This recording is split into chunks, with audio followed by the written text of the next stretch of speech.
Next आपका आ गया है लोकोमोटर डिसेबिलिटी और ऑर्थोपेडिक इंपेयरमेंट। लोकोमोटर डिसेबिलिटी कौन सी होती है? जिसमें कि बॉडी पार्ट्स की मूवमेंट जो है लिमिटेड हो जाती है, मतलब या तो कम मूवमेंट होगी या किसी पार्ट की जो है मूवमेंट ही होनी बंद हो जाएगी, उसे कहा जाता है लोकोमोटर डिसेबिलिटी। और ऑर्थोपेडिक इंपेयरमेंट भी इसी को कहा जाता है। तो ऑर्थो का मतलब होता है जो बोन से रिलेटेड हो।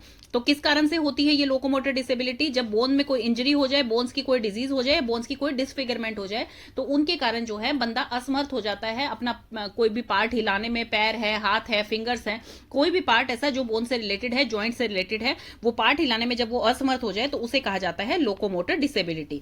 देन इसकी डेफिनेशन है, कोई भी एक आप डेफिनेशन लिख सकते हैं। जैसे आरसीआई की डेफिनेशन जो है वो आप लिख सकते हैं कि पर्सन की इनएबिलिटी हो जाए कि भाई वो कोई भी मूवमेंट, चाहे वो पर्सनली है चाहे किसी ऑब्जेक्ट के साथ है, एक जगह से दूसरे जगह जाने के लिए भाई रेस्ट्रिक्ट हो जाए, मतलब उसको बड़ी दिक्कत हो चलने में या कोई मूवमेंट करने में, तो उसे कहा जाता है लोकोमोटर डिसेबिलिटी। अब इसके कॉज क्या क्या होते हैं? सबसे फर्स्ट है इसका हेरिडिटरी कॉज। हेरिडिटरी मतलब जो कि पेरेंट्स से मिली हुई हमें जीन्स है, मतलब एक जनरेशन से दूसरी जनरेशन में कोई बीमारी जा रही है तो उसे कहा जाता है हेरिडिटरी। है कॉन्जाइटल कॉजेज। कॉन्जाइटल डिफेक्ट्स कौन से होते हैं? जो कि आपको बर्थ के टाइम प्रेजेंट होते हैं, मतलब जैसे कि क्लब फुट हो गए, आपके जो है पैर जब आप रखते हैं तो तिरछे पैर रखे जाते हैं। डिसलोकेशन ऑफ हिप हो गई, कोई बोन ही मिस है आपकी तो वेब्ड फिंगर होगी। वेब्ड फिंगर मतलब कि जैसे कि फ्रॉक की होती है, मतलब जुड़ी हुई फिंगर्स हो गई। तो इस टाइप से अगर कोई भी इस तरह की इंपेयरमेंट होती है जब आप पैदा होते हैं तो उसे कहा जाता है कॉन्जाइटल कोज। मतलब ये किस कारण से होती है? जब आपकी मदर को प्रेगनेंसी के दौरान कोई इन्फेक्शन हो गई हो, कोई न्यूट्रिशन की डेफिशिएंसी रह गई हो, या कोई भी उन्हें इम्प्रॉपर नरिशमेंट की प्रॉब्लम रह गई हो, तो उसके कारण ये डिजीज हो सकती है बच्चे को। Acquired causes. एक्वायर्ड कोजेज में कौन से आते हैं कि भाई आपको बर्थ इंजरी हो गई है, कोई एक्सीडेंट हो गया, आपका न्यूट्रिशन डेफिशिएंसी है, कोई डिफेक्टिव बोन है, आपकी जॉइंट है, वायरल इन्फेक्शन है, उस कारण से हो सकती है। दो तरह की होती है एक्वायर्ड कोजेज। एक होती है इन्फेक्टिव, जब आपके कोई इन्फेक्शन हो, जैसे टीबी हो स्पाइन का, कोई ज्वाइंट्स का हो, कोई क्रोनिक डिजीज हो, या ट्रोमेटिक। ट्रोमेटिक मतलब कि कोई ट्रॉमा लगने से, कोई झटका लगने से, जैसे कि एक्सीडेंट हो गया अगर किसी का, कहीं से कोई गिर गया है हाइट से, या किसी को कोई चोट लग गई है बहुत तेज से, तो उस कारण से कोई डिजीज, उस कारण से जो भी आपके दिक्कत होती है, उस कारण भी आपके लोकोमोटर डिसेबिलिटी हो सकती है। नेक्स्ट है मिसलेनियस कारण। इसमें आप कुछ भी लिख सकते हैं, जैसे पोलियो का है कि पोलियो वायरस के कारण, पोलियो वायरस कैसे आपकी बॉडी पे इफेक्ट करता है कि आप माउथ से जो है वो एंटर करता है, फिर एलिमेंट्री कैनाल में जाता है और फिर अंदर जाके वो मल्टीप्लाई हो जाते हैं जैसे बाकी सारे वायरस होते हैं, और फिर वो जो है लिम्फ नोड में ट्रेवल करके वहां पर नर्वस सिस्टम को हमारे अफेक्ट करता है, जिसकी वजह से हमारी बॉडी में पैरालिसिस हो जाता है। आपने देखा होगा जिनको पोलियो होता है उनके पैर बहुत पतले हो जाते हैं और वो अच्छी तरह से चल नहीं पाते हैं बिना सपोर्ट के। देन है उसके बाद सेरिब्रल प्लेसे। सेरिब्रल प्लेसे क्या होता है कि जब आपको पोस्चर की कोई दिक्कत हो जाती है, पोस्चर की कोई दिक्कत हो जाती है, मतलब ये क्या है, सेरिब्रल प्लेसे क्या होता है, ये कोई डिजीज नहीं है, कोई हेरिडिटरी नहीं है, ये जो है ये अर्ली लाइफ में आपके डिटेक्ट हो जाती है। मतलब आपके कोई पोस्चर की प्रॉब्लम है, आप किस तरह से चल रहे हैं, किस तरह से खड़े नहीं हो पा रहे हैं, तो कोई प्रॉब्लम होती है तो उस प्रॉब्लम को ये कहा जाता है। ये जो फैक्टर्स हैं can affect during pregnancy. Pregnancy के दौरान हो सकती है, ड्यूरिंग डिलीवरी हो सकती है, एंड आफ्टर बर्थ भी हो सकती है। प्रॉब्लम्स कौन कौन सी होती है सेरिब्रल प्लेसे के साथ? सबसे पहला है कि बंदा जो है इसमें फिजिकल मूवमेंट में डिफिकल्टी होती है, मतलब अच्छी तरह से चल नहीं सकता है, खा नहीं सकता है, बोल नहीं सकता है, अपने हैंड्स की फिजिकल मूवमेंट अच्छी तरह से नहीं कर पाता है।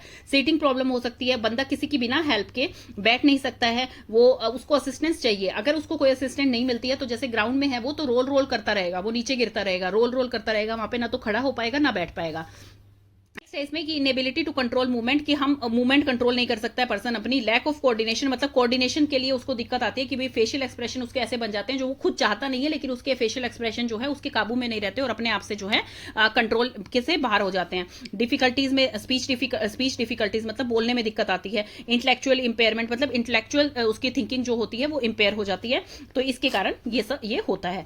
देन थर्ड आ गया है, ये थर्ड जो है किसका पार्ट है जो अभी हम पढ़ रहे हैं, कॉजेज क्या होते हैं लोकोमोटर डिसेबिलिटी के। सबसे पहले हेरिडिटरी पढ़ा, कंजाइटल पढ़ा, एक्वायर्ड पढ़ा, मिसलेनियस में ही जो आपके दो पार्ट थे। अब आगे थर्ड आ गया है इसमें जो कि मस्कुलर डिस्ट्रोफी है। मस्कुलर डिस्ट्रोफी का मतलब है जिसमें स्केलेटल सिस्टम जो है वो डीजनरेट होना स्टार्ट हो जाता है, उसमें कमी आने लग जाती है, तो उसके कारण आपकी मूवमेंट में दिक्कत आ सकती है। नेक्स्ट आ गया है अर्थराइटिस। अर्थराइटिस का मतलब है इन्फ्लेमेशन, की कहीं पे जो है कुछ सूजन होना, कोई दर्द होना आपके, और इसमें क्या होता है आपको भयंकर दर्द होता है अर्थराइटिस में। दो तरह के होते हैं अर्थराइटिस, एक होता है ओस्टियोआर्थराइटिस और एक होता है rheumatoid arthritis. Osteoarthritis common type का अर्थराइटिस है, ये एज के साथ साथ बंदों में हो जाता है, और इसमें भी जो है पेन होता है, स्टिफनेस आ जाती है, डिफिकल्टी होती है मोशन में, और स्वेलिंग हो जाती है जॉइंट्स में। लेकिन रूमेटॉइड अर्थराइटिस जो होता है वो थोड़ा सीरियस प्रॉब्लम है, ओस्टियोआर्थराइटिस की तरह बिल्कुल भी नहीं है जो एज के साथ होता है। ये जो है ये एक सीरियस प्रॉब्लम है, इसमें काफी ज्यादा स्वेलिंग रह सकती है, सिस्टमेटिक डिजीज है, क्रोनिक डिसऑर्डर है ये। इसमें स्टिफनेस हो जाती है, फटीग महसूस करता है बंदा, वेट लॉस हो जाता है, फीवर चढ़ता है, स्वेलिंग हो जाती है बहुत ज्यादा, और बहुत ही असमर्थ हो जाता है अपने जॉइंट्स को हिलाने के लिए। तो ये इस तरह का होता है। देन स्ट्रोक है इसका कारण। स्ट्रोक का मतलब क्या है कि कोई भी सडन एकदम से कोई झटका लग जाना, स्ट्रोक आ जाना, तो उस वजह से क्या होता है, पैरालिसिस आ जाती है बंदों में, या फिर कुछ भी की टाइप का जो है उन्हें दिक्कत हो सकती है। हार्ट का स्ट्रोक हो गया है या फिर कोई पैरालिसिस अटैक आ गया है, तो उसकी वजह से जो है मूवमेंट एकदम से रुक जाती है बंदे की। तो वो किस कारण से होता है, जैसे एक्सेसिव अल्कोहल पीने से, स्मोकिंग के कारण, डायबिटीज के कारण, हाइपरटेंशन के कारण और हार्ट डिजीज के कारण स्ट्रोक आ सकता है। स्पाइनल कोड इंजरी, भाई किसी भी चीज से, जैसे हाइट से कोई बंदा गिर गया है, कोई एक्सीडेंट ऐसा हो गया है, कोई स्पोर्ट इंजरी हो गई है जिसके कारण स्पाइनल कोड में दिक्कत आ गई है, तो उसके कारण जो होता है आपकी मूवमेंट लोअर बॉडी पार्ट की में दिक्कत आ जाती है, कंप्लीटली डैमेज भी हो सकती है वो, कि बंदा असमर्थ हो जाए चलने फिरने के लिए। तो ये थे अभी इसके कॉजेज। अब हम पढ़ते हैं इसके आइडेंटिटी।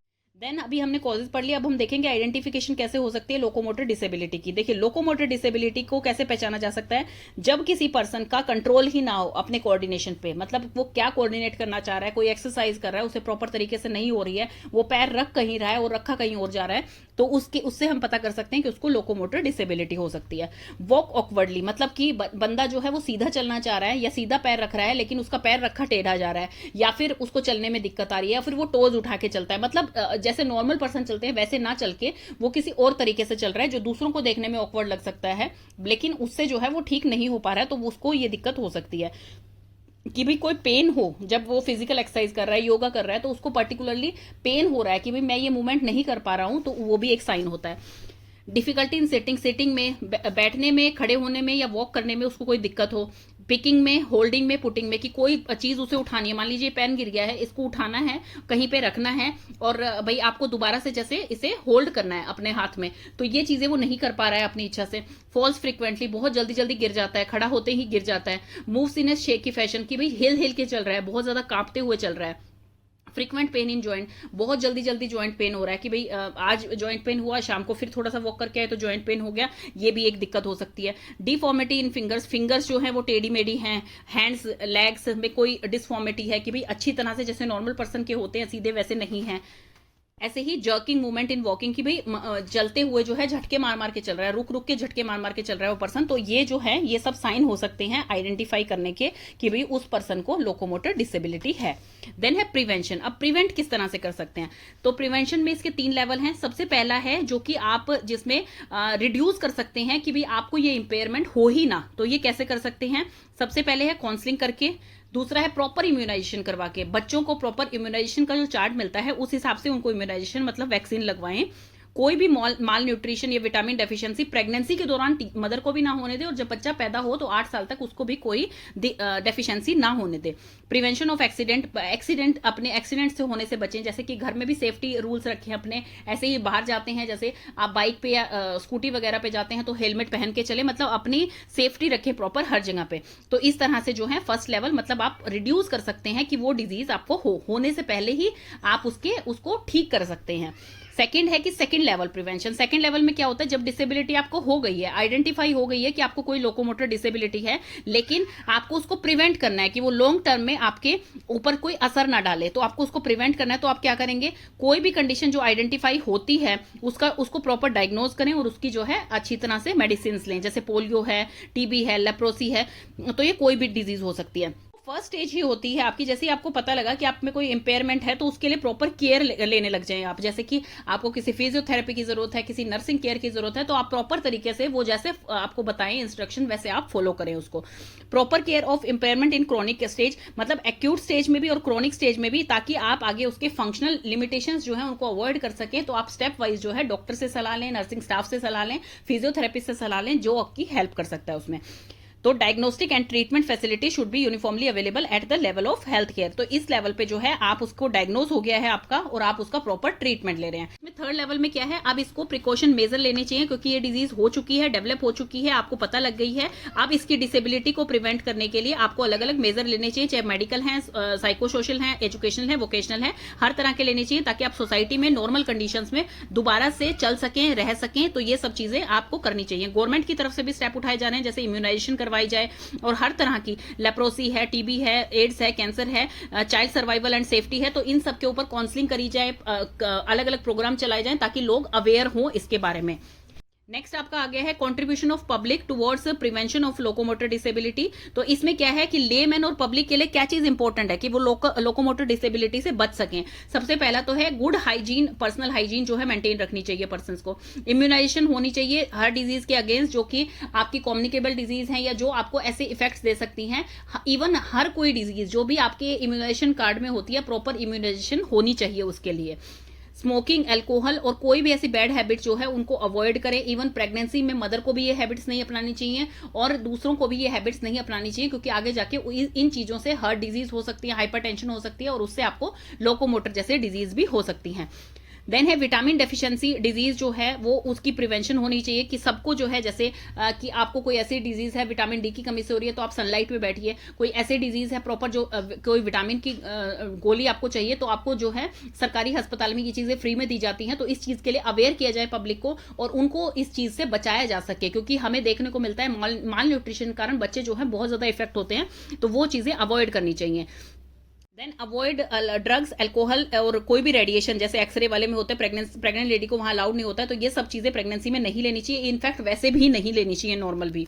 प्रॉपर सेफ्टी मेजर्स रखने चाहिए। घर पे अगर आप हैं तो सेफली काम करें, जैसे गैस है उसको ऑफ करें, लाइट्स है उसको ऑफ करें, गीजर है उसको अच्छी तरह से ऑफ करें। तो हर चीज आपको सेफ्टी मेजर्स रखने हैं। अपने बाहर जाते हैं आप तो हेलमेट पहन के जाइए, तो वो आपका सेफ्टी मेजर है। तो इस तरह से आप डिजीज से बच सकते हैं। तो ये आपका हो गया है लोकोमोटर डिसेबिलिटी।